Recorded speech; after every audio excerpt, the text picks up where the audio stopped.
If you have got a garden path you cannot see anymore, and a jug of weed killer out in the shed that did not hold, sit down a minute. This one is yours. In the summer of 1954 in Douglas County, Missouri, a woman named Verna Pruitt kept a garden that people drove out from town just to look at. 4 rows of beans, tomatoes staked on cedar poles, a strawberry patch, and a gravel path running right up the middle of it. And not one weed in any of it. Verna never bought a jug of anything. Folks in town figured she could not afford to. What she had instead was a hoe with the blade filed thin as a butter knife, and 11 minutes every morning before breakfast. Her neighbor down the road bought a new jug every spring for 30 years. Sprayed it every spring for 30 years. And every spring he had the same weeds. Today, most of us are that neighbor. But here is the turn. Verna was not doing something harder than he was. She was doing something easier. The reason his jug never held, and the reason yours does not either, is that he was buying a kill when the job was a starve. That is the whole thing, and it has a name. Root starvation. It is how every garden on this bottom land got kept clean before anybody sold a spray for it. There are 6 pieces to it. Most folks get 3 or 4, and the ones they get do not hold, so they quit. Almost nobody has heard of the 6th. The 6th is the piece that does the actual work, and it is not a recipe. It is a month on the calendar. We will get there. I am Roy Rideout.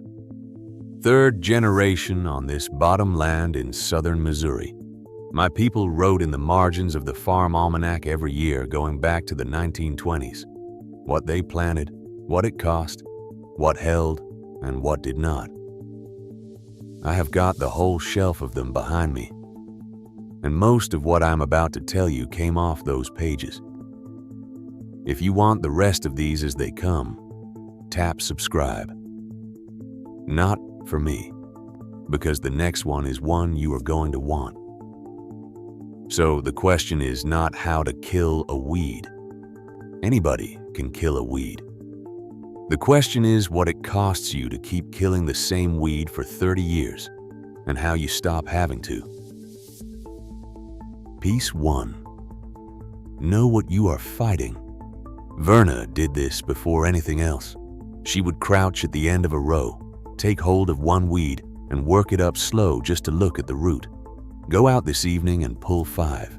Do not yank them. Work them up so the root comes with it, and look at what is on the end. If it is a thin, fibrous handful, like a shaving brush, that is an annual.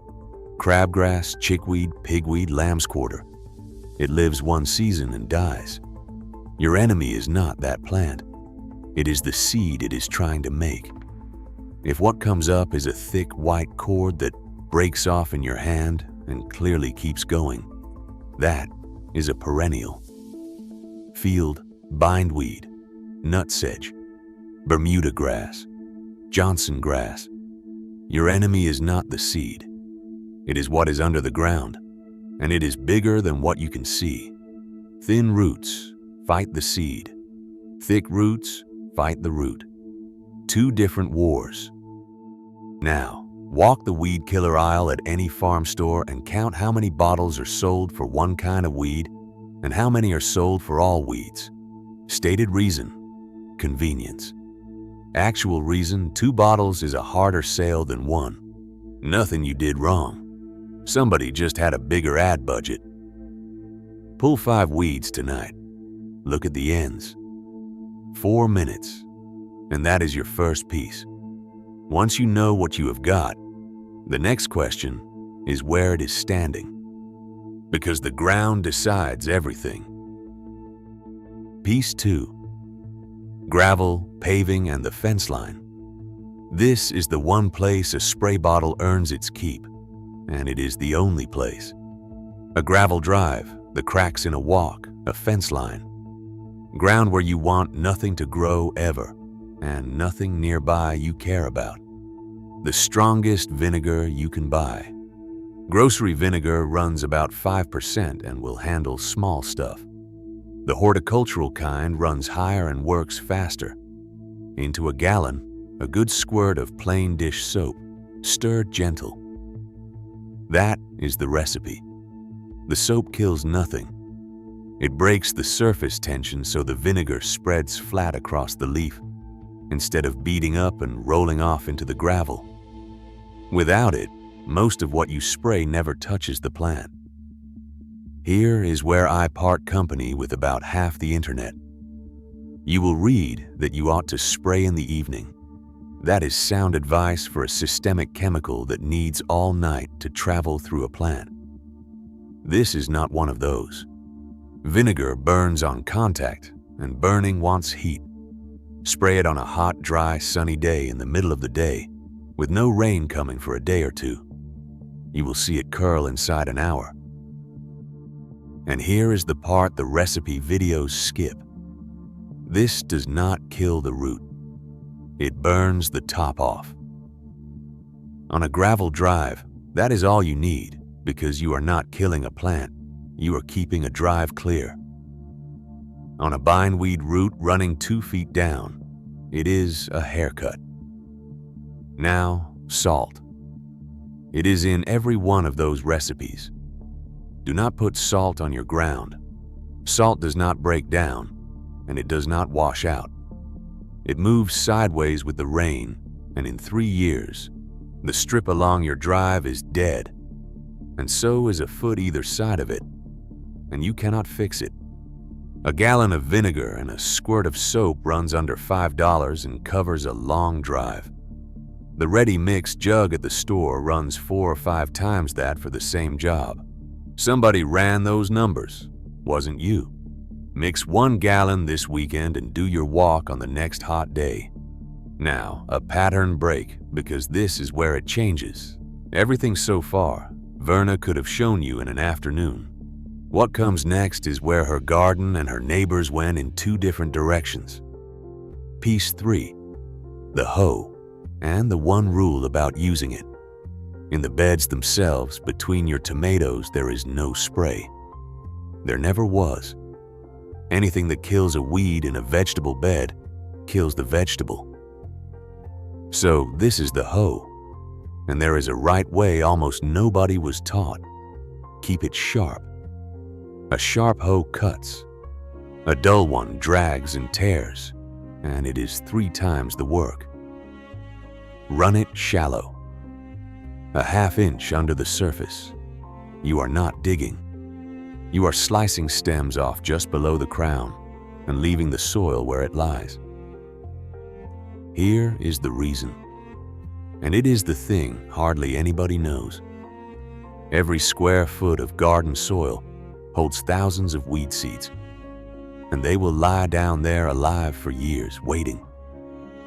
They will not sprout without light. Every time you turn that soil over deep, you lift a fresh batch up into the light, and you have just planted next month's weeds yourself.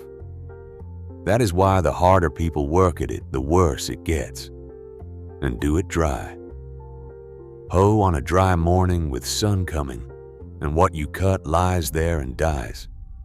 Hoe in damp ground, and half of it roots right back in. Sharp, shallow, dry. 11 minutes a morning instead of 4 hours on a Saturday. Sharpen your hoe this week. A file is about $8 and it will outlive you. Cutting is only half of it though.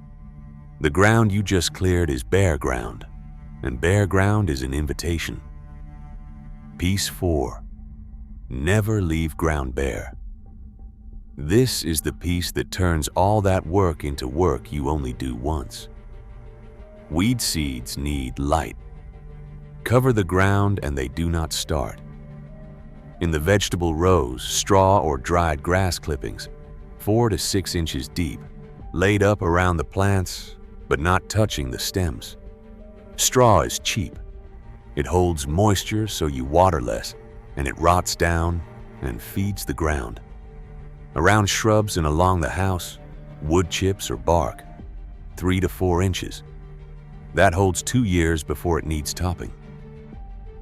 In the cracks of a walk, sweep dry sand into the joints and pack it. Nothing for a seed to root into. And do not use black plastic. It stops weeds for 1 year, then it tears, and weeds root in the dirt that blows on top of it. Now you have got weeds and plastic in your ground forever. Cover the ground and the seed never wakes up. A round bale of straw runs a few dollars and mulches a garden for a season. The same footage in landscape fabric runs into 3 figures, and you replace it. The straw feeds your ground. The fabric feeds a shelf. Mulch 1 row this week, then look at it against the others in 3 weeks. Piece 5. The edges. Here is what makes people give up. They clean the garden beautifully, and by August it is coming back, and they decide none of it worked. It worked. It came back in from the edges. Bindweed and Bermuda grass do not start in the middle of your garden. They march in from the fence line, the ditch, under the shed, the strip along the drive that nobody mows. That is where the roots live, out where nothing gets touched. So take 3 feet outside your garden and treat it like part of the garden. Mow it short, mulch it, or run the vinegar on it if it is gravel. And watch what you carry in. Bought topsoil, borrowed manure, a hay bale out of a strange field. Most bad infestations in this county walked in on the back of a truck. Clean the edge and the middle stays clean. Walk your fence line this weekend and you will find where your weeds are coming from in about 10 minutes. Second pattern break, and this is the one. Everything so far handles annuals and hard surfaces, and it will keep a clean garden clean. But if you have got bindweed or nutsedge or Bermuda grass, none of it finishes them. There is a 6th piece, and it is the one I promised you at the start. Piece 6. The starve, and the month it happens in. A perennial weed is not a plant with a root. It is a root with a plant on it. The green on top is a leaf factory, and its whole job is to send food down and stock that root. Bindweed will run 20 feet sideways and 2 feet down, and hold enough food to come back 4 or 5 times after you are sure you killed it. You cannot out-poison that with anything in a spray bottle. And you cannot dig it out, because every piece of root you break off and leave behind grows a new plant. Digging bindweed multiplies it. That is the trap, and it is why people fight one patch for a decade. So you do not kill it, you starve it. And you do that by never letting it keep a leaf. Every time it puts up green, you take it off. Hoe it, cut it, pull the top. It does not matter how. Every 10 days to 2 weeks, all season. You are not trying to kill the plant. You are making it spend root food to grow a leaf, and then taking the leaf before it pays that food back. Do it enough and the root runs out. 3 or 4 sweeps and it comes back thinner. By the end of a season, it is mostly gone. And here is the month, the piece almost nobody gets told. Late summer into early fall is when a perennial quits feeding the leaf and starts pumping everything it has got down into the root to store for winter. Everything is running downward. That is the moment it is weakest on top and hungriest below. One cutting in late August or September costs that root more than 3 cuttings in May. So if you only get organized once a year, do it then. Most people go hard at weeds in spring when the plant is strongest and climbing, and quit in August, right when it would have counted. Cut it every 2 weeks. Cut it hardest in the fall. Take 1 patch this year. Your worst one. Mark it. Cut it every 2 weeks, and hit it again in September. You will not believe it next spring. That is the 6. Know what you are fighting. Vinegar and soap on the gravel. A sharp hoe, shallow and dry, in the rows. Cover the bare ground. Clean the edges. And starve the deep ones, hardest in the fall. Look at what is not on that list. There is no jug on it anywhere. No subscription, no $50 concentrate, no yearly trip down that aisle. There is a hoe, a file, a bale of straw, and a gallon of vinegar. And the whole outfit runs under $30 and lasts years. Verna Pruitt kept that garden another 22 years. She died in 1976, and the beans were staked.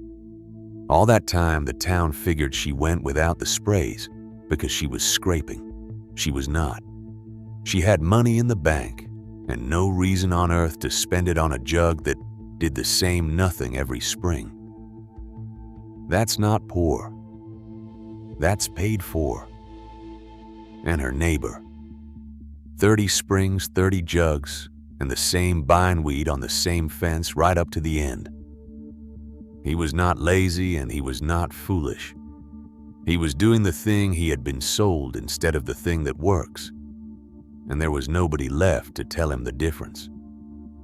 This was never really about weeds. It is about whether the ground you stand on costs you money every year, or 11 minutes a morning. One of those you own. The other one owns you. Now, I am not your county agent. If you have got 2 acres of thistle, go get help, because some jobs are bigger than a hoe, and check your own county before you spray anything along a road or a ditch. The rules are not the same everywhere. Do not try all 6 this week. Do 1. Pull 5 weeds tonight and look at the roots, or sharpen your hoe, or mulch 1 row, or walk your fence line and find out where they are coming in. I ran the fall cutting on the bindweed along my own garden fence 3 seasons back, after 20 years of pulling it in the spring like everybody else. 3rd fall, it quit. Same weed, same fence, different month. Tell me down below, what is the one that beats you? Bindweed, nutsedge, Bermuda grass, or something they only call by a local name where you are. I read them, and the one that comes up most is the one I build the next video around. Your people knew this. It just didn't get to you. If you want the next one when it lands, subscribe and it will find you. That's the whole trick. Don't let it go out of the family.